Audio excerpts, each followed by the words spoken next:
नमस्कार दोस्तों, एक नई कहानी के साथ मैं आपका स्वागत करती हूँ और उम्मीद है कि आपको कहानी बेहद पसंद आएगी। गांव के पनघट पर 4 औरतें थीं। उनमें से पहली औरत बोली, मेरा पुत्र बांसुरी ऐसी बजाता है कि पूरे गांव में वैसा कोई नहीं। ऐसा गुणवान पुत्र पाकर मैं बहुत प्रसन्न हूँ।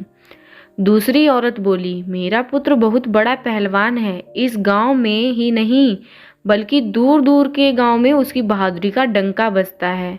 ऐसा गुणवान पुत्र भगवान सबको दें। तीसरी औरत कहाँ पीछे रहती, वह बोली, मेरा पुत्र कुशाग्र बुद्धि है। उससे अधिक बुद्धिमान इस पूरे गांव में नहीं। लोग अपनी समस्या लेकर उसके पास आते हैं। मैं ऐसा पुत्र पाकर धन्य हो गई।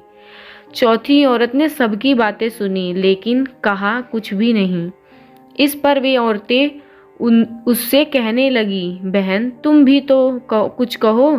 तुम्हारे पुत्र में क्या गुण है? कोई ना कोई गुण तो उसमें अवश्य होगा। वह औरत बोली, क्या करूं बहनों, मेरे पुत्र में तुम्हारे पुत्रों की तरह कोई गुण नहीं है। उसकी बात सुनकर तीनों औरतें गर्व से अपना सिर उठा लिया। कुछ देर में सबने पानी भर लिया और वापस जाने के लिए अपना अपना घड़ा उठाने लगी।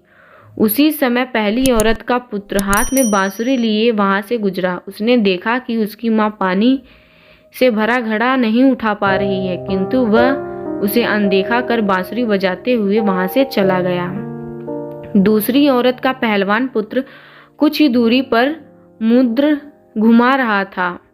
उसकी माँ कुएं से घड़ा उठाकर जैसे ही उतरी, उसका पैर फिसल गया। किसी प्रकार वह संभल गई, किंतु पहलवान पुत्र अपनी माँ की नज़र उठाकर देखने के बाद भी उसके पास नहीं आया और अपनी कसरत में लगा रहा। तीसरी औरत का पुत्र भी वहीं से किताब पढ़ते हुए निकला। उसकी माँ ने उससे कहा, पुत्र मैं दोनों हाथों से घड़ा पकड़े हुए हूँ, ये रस्सी जरा मेरे कंधे पर लटका दे। लेकिन वह अपनी माँ की बात अनसुनी कर वहां से चला गया। तभी चौथी औरत का पुत्र वहां आया। अपनी माँ के सिर पर घड़ा देख वह उसके पास गया और उसके सिर से घड़ा उतारकर अपने सिर पर रखकर चलने लगा। कुएं के पास बैठी एक बुढ़िया यह सब देख सुन रही थी।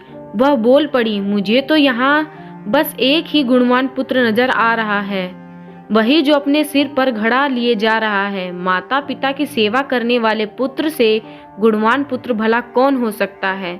तो दोस्तों, हमें इस कहानी से यही सीख मिलती है, गुणवान वही है जो अपने माता पिता की सेवा करे और साथ ही सबकी सहायता के लिए तत्पर रहे। दोस्तों, अगर वीडियो अच्छी लगी हो तो दिल से लाइक, शेयर और सब्सक्राइब करें। धन्यवाद।